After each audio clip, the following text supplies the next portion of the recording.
The less common dengue serotype 3 or DENV-3 has been detected in the two largest clusters in Hougang.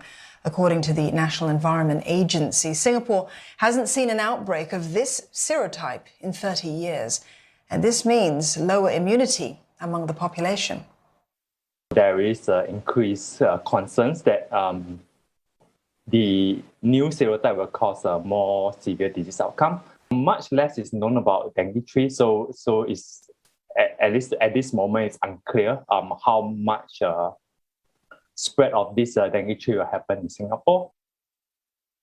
The proportion of DENV-3 cases has risen strongly over the year, making up over 60% of cases in June.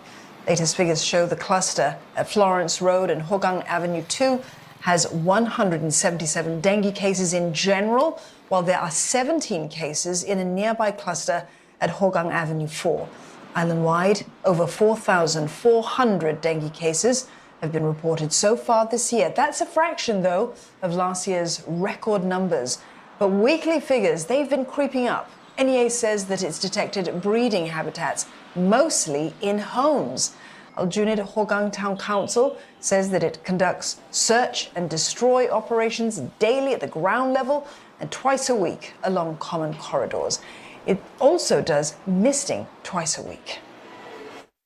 It seems like they are checking all the houses, but I think the source, they should look at the source rather than the houses. There's a lot of construction going on around and also the upgrading.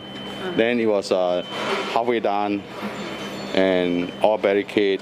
天天有巡啊，的问题是没办法，这种蚊子是每一个季节都有的吗？ Because I have 6 children around here, so you know dengue, COVID is all is something worry to every parents.